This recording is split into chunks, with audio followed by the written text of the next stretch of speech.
Okay. I'm not doing any guest lectures, but nevertheless, I'm not competent enough. So thank you, PJ, and thank you to the entire family of IIIT for having us, for always, welcoming us, for being so warm.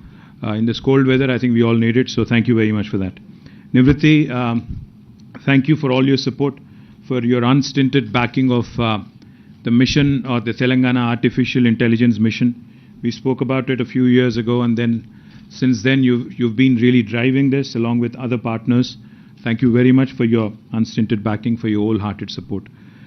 Suraj, we all know Uber's commitment, like you said, to safety, and also to the city of Hyderabad, because your second largest campus in the world is right here in Hyderabad, and I do keep, I keep thinking, I keep imagining that whatever you do in days to come again, you will be doing it in Hyderabad. And thank you for being a part of this.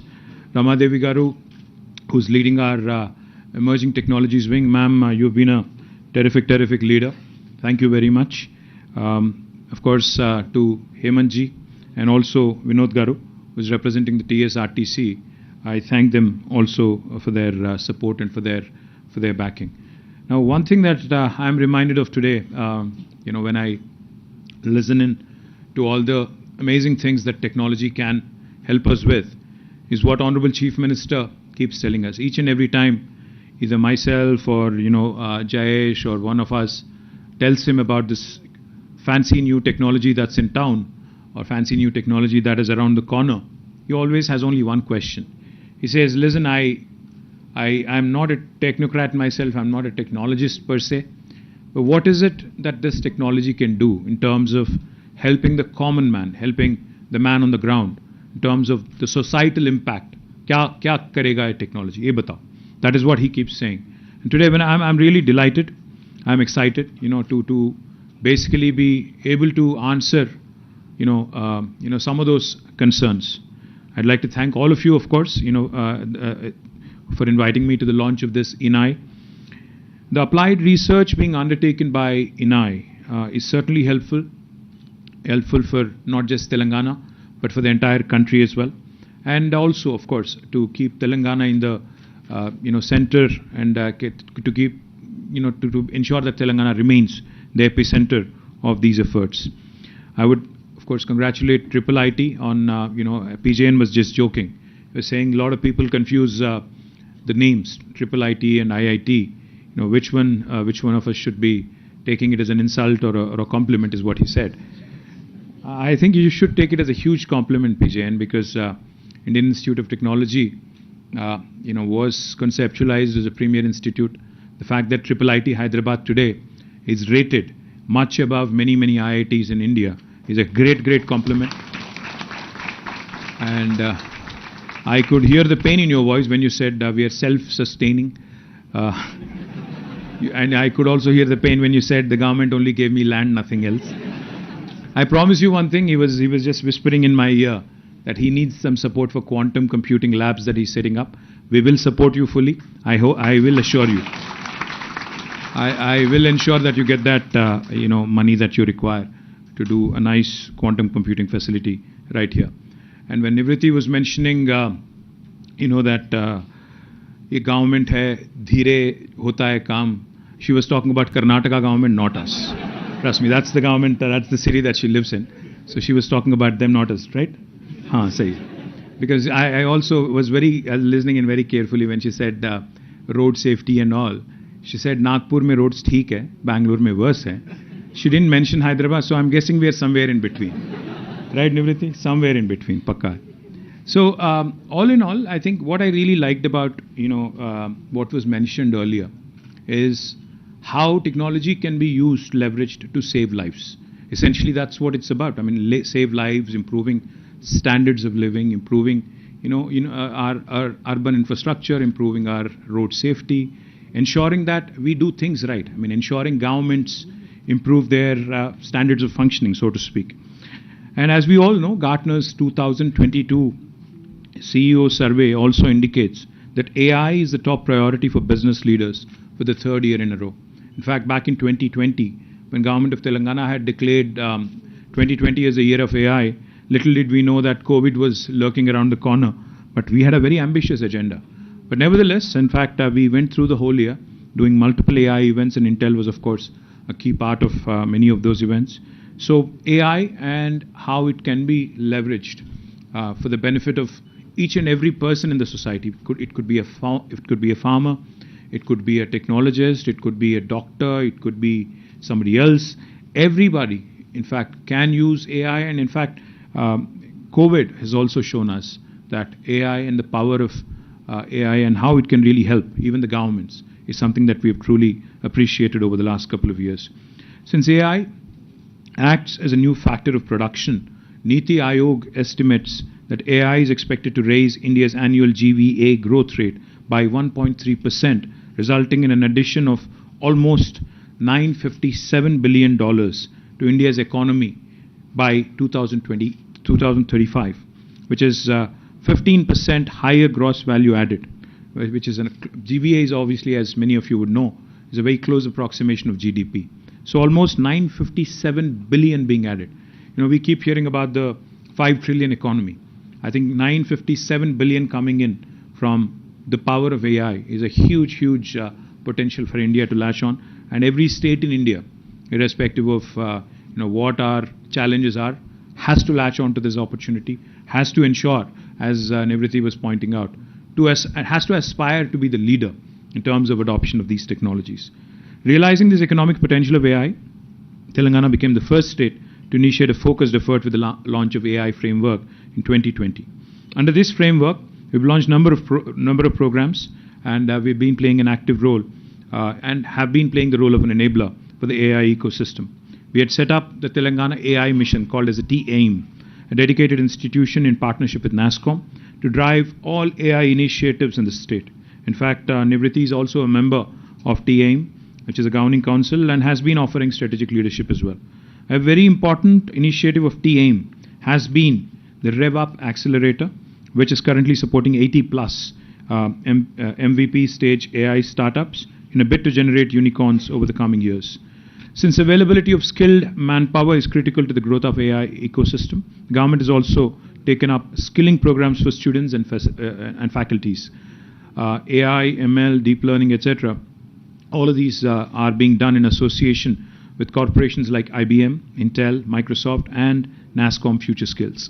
Over the past couple of years, around 25,000 plus students and 4,500 plus faculties have been trained in such programs anchored by Telangana Academy for Skills and Knowledge, TASK, which is a government entity. Now, the government is also further ambitious this year and seeks to train at least 100,000 youth in high school in foundation AI courses, and would be glad to partner with Intel under its AI for Youth program. Now, data, as has been mentioned, is at the core of AI, and McKinsey actually estimates that digital transformation in agriculture alone could unlock $70 billion in Indian agriculture sector. Therefore, the government has also initiated focused efforts on data enablement in agriculture. We recently released an agriculture data management policy to enable protected sharing of both personal and non-personal data. Since Government of India's Personal Data Protection Bill is yet to become an act, the ADMP fills this critical gap with the goal of agri-tech innovation and development of custom solutions for the state of Telangana that would benefit the farmers. We have also initiated the development of an agricultural data exchange, which could be a game changer, that allows the easy and protected and secure sharing of all agri-related data, duly taking the consent of the data owners. The innovators shall be able to easily test and build their solutions on top of the data access through ADEX. Let me just give you a fascinating example of what data can do. In my constituency in Sirsila, we have a remote village which is possibly about 165, 170 kilometers away in a tribal habitation, a place called Veernapalli, which is now a Mandal headquarters, which has recently been recognized as a block headquarters, but it was actually a village. You know, about 4 years ago, my honorable MP, the local MP, then it was Mr. Vinod Kumar, he had adopted Veernapalli. So we had traveled there. In fact, using his MP funds, he had set up a very interesting facility, a small facility where he wanted to use technology for the benefit of the farmers. In fact, he had consulted a technology company which again, of course, was using AI even 4 years back in trying to help the farmers, understand the pest and help them understand the soil fertility, etc., etc. So we were there to inaugurate the facility, and these were all farmers who were possibly not so literate, possibly semi-literate, if you ask me. So we were there, myself and the Honorable MP and a bunch of officers. We were all there. So just like how we did today, we took a remote. We clicked the remote, the television set opened, and then there was a website which we had to click open, and we were trying to basically navigate through the website. So हम लोग कोशिश कर रहे थे. We were trying to understand how the website, and we were trying to also explain to the farmers how the website would help them, how the app would help them. There were two things: one, a website, and another, an app. That was the first time I was seeing the website, so obviously I was not very familiar, and I was trying to understand. There was a trainer who was trying to, one of the faculty who's trained there, trying to explain to me कि if you can just click a picture of the pest, it basically will run through using AI as a platform and ML, basically show the farmer in Telugu what the pest is and what needs to be done, right? So he was trying to show me, he was trying to navigate through the website. वहाँ पे जो किसान थे जिनको already training किया गया था, they were also there in the room, about 10-15 of them. So the guy who was actually trying to show me the website, he was having a tough time navigating through the website. But this farmer who was standing right next to me, वो कह रहे थे कि नहीं वहाँ नहीं, next window में जाओ, वहाँ से नीचे जाओ, go to the drop down. I was like, wow, this guy really knows what he's saying. So I said, ये आपको कैसे मालूम है? He said, sir, we've been using that for a month or so now. And of course, the formal launch is today, but we've been using it for almost a month, so soft launch has already happened. And he was actually guiding the trainer कि आप यहाँ जाओ, यहाँ जाओ, यहाँ जाओ, फिर वहाँ जा क्लिक करो, फिर जाके आपको वो आ जाएगा. तो I was zapped. I said, what is your formal training? What did you study? He said 10th or +2. He's not somebody who's very well conversant in English. He's not somebody who really understands a line of code.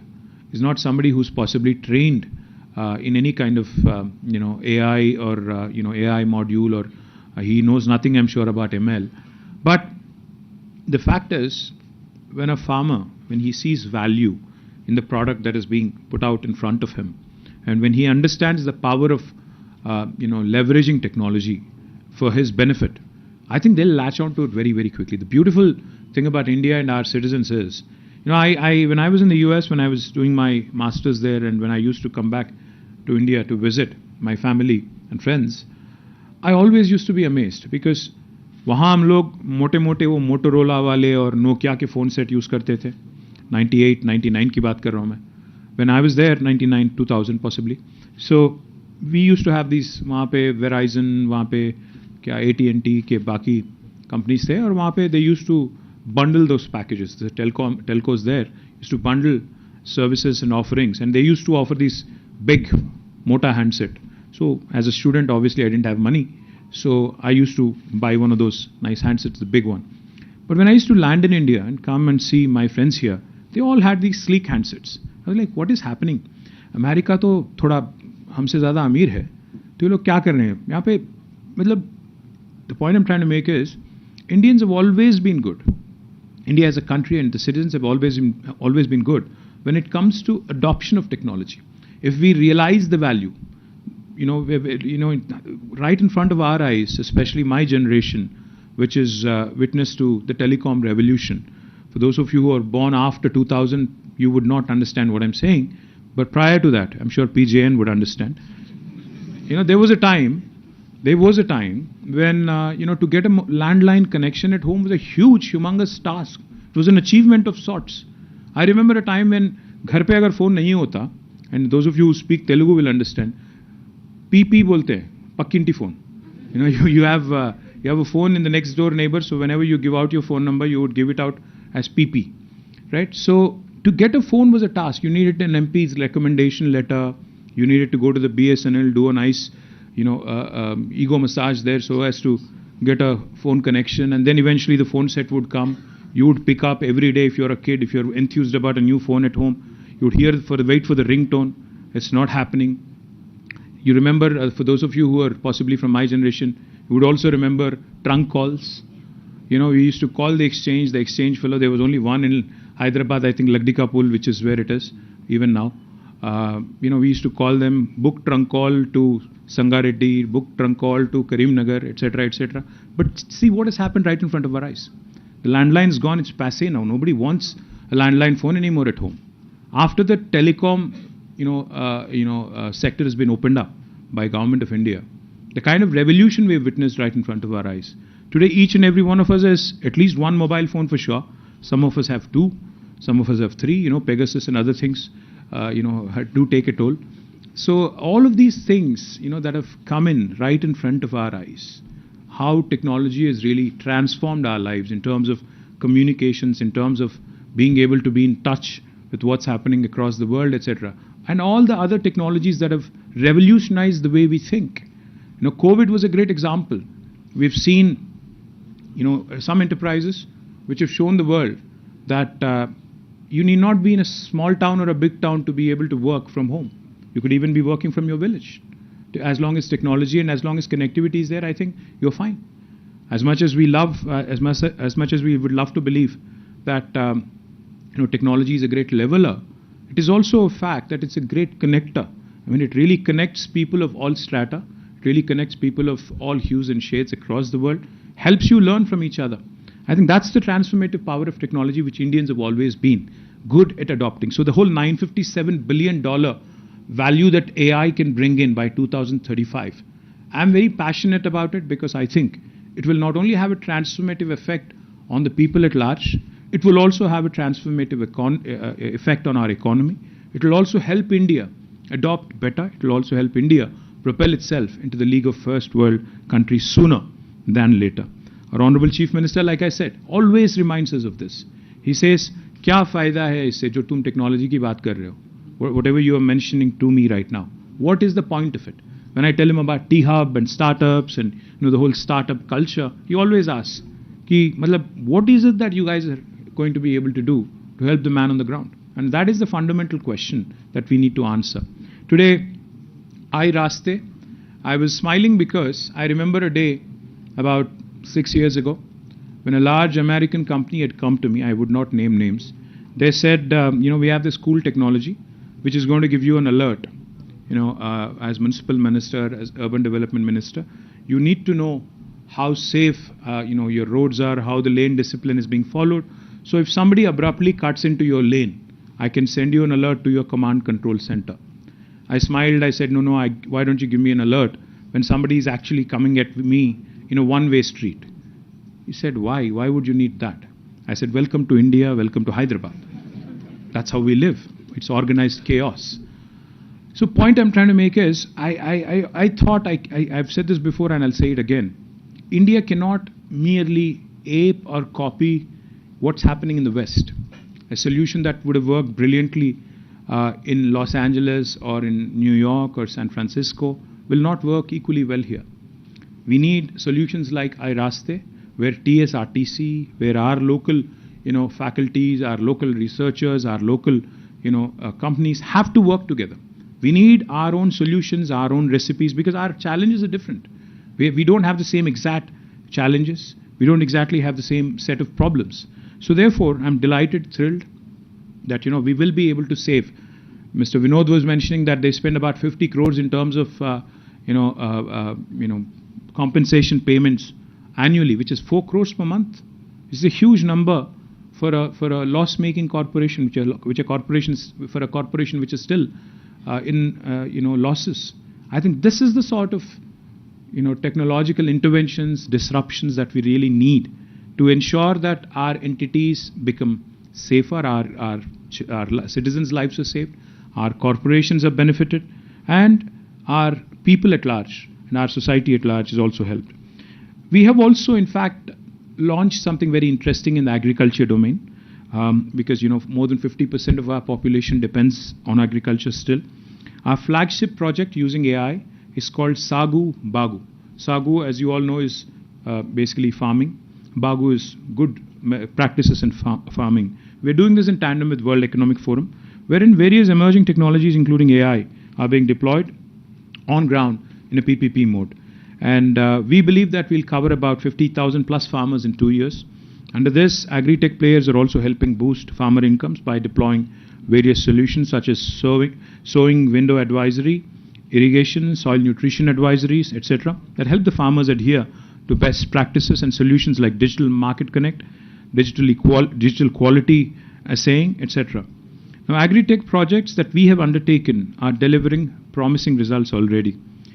For instance, AI-based pest management solution that was deployed in partnership with Vadhvani AI across 6 districts of Telangana to solve the pink bollworm menace for cotton farmers, which is a rather a horrendous problem for cotton farmers.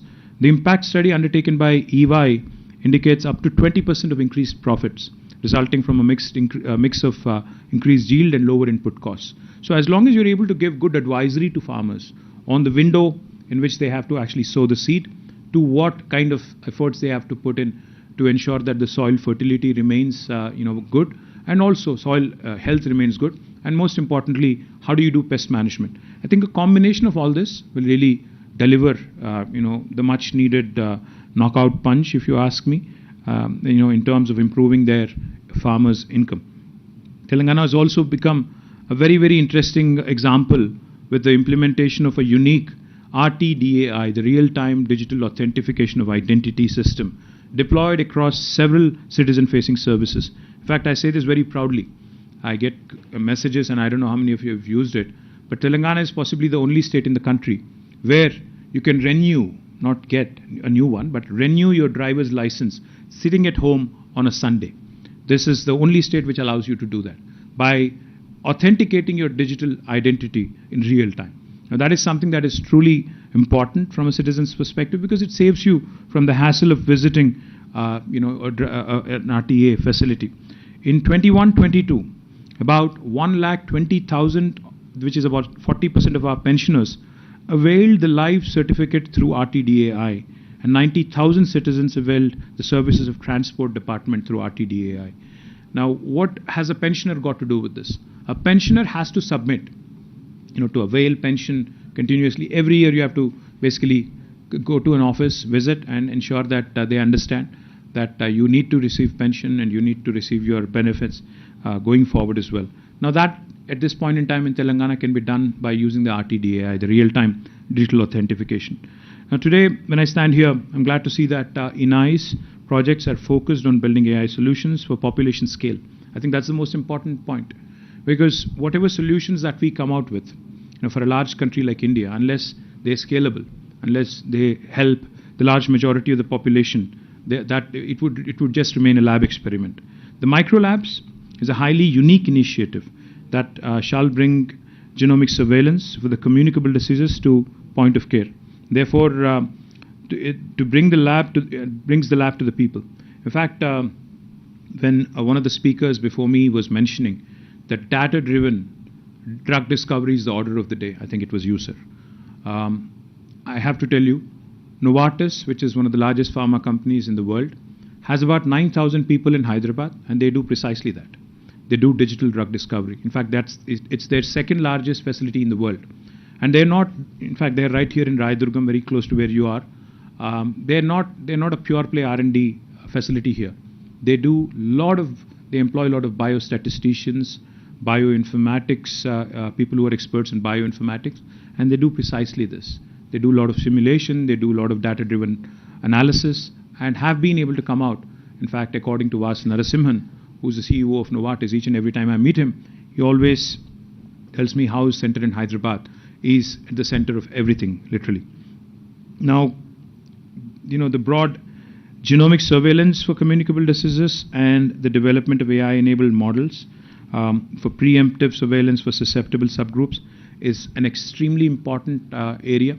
Hyderabad, in fact, I keep saying, on a lot of forums, Hyderabad is that city where biology meets technology, where artificial, data sciences meets life sciences, where Mangoverse meets Metaverse, where North of India meets South of India.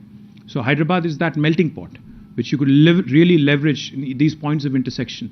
Information technology is an extremely strong area for us, and so is life sciences, so is biology. So a combination of this is what Novartis does, and in fact I've been pitching this to a number of other pharma companies. Some of them have shown interest, and I'm very confident that these points of intersection where technology can really help a lot of enterprises, I believe is something that will really propel, in terms of providing an opportunity for a lot of youngsters who are seated here over the next 1 decade or so. I'm delighted that Bodhyan is also, as a platform, has taken off, and it shall go, a step further in building the critical data sets in mobility that are required for the Indian driving conditions. Grey spots, black spots, even if we are able to save a few lives a year, I think it's a huge achievement in itself. The advanced mapping using cameras, LiDARs, night vision cameras, radars shall help develop robust solutions that can be used to leverage human error-induced accidents. We're already looking to leverage the outcome data set to host a mobility-related grand challenge under T-AIM and build solutions for India and also save lives. The iRaste, as I was mentioning, will be deployed in about 200 RTC buses, TS RTC buses, and I'm confident that it will not only save lives but also help the corporation and also help the drivers as well. While there is an obvious direct benefit of alerts which can be sent to the TS RTC drivers and the management and to even Uber. I appreciate Uber partnering in this. I'm glad that the road network shall also be mapped, which I think is very, very important. And the data collected then can be used for dynamic risk assessment in terms of what are the challenges and what need to be addressed. I congratulate the entire team who's seated here, Nivritti, Intel, Ramadevi Garu, Suraj from Uber, Mr. Vinod from TSRTC, to the entire team of IIIT, of course, led by PJN. I'm not mentioning all of you individually. I hope you don't mind. I think you're all represented here by your director. And I'm very confident that under your leadership, sir, that this mission will really go a long way and become a role model for the rest of the country. So thank you very much for once again having me here. Jai Telangana, Jai Hind.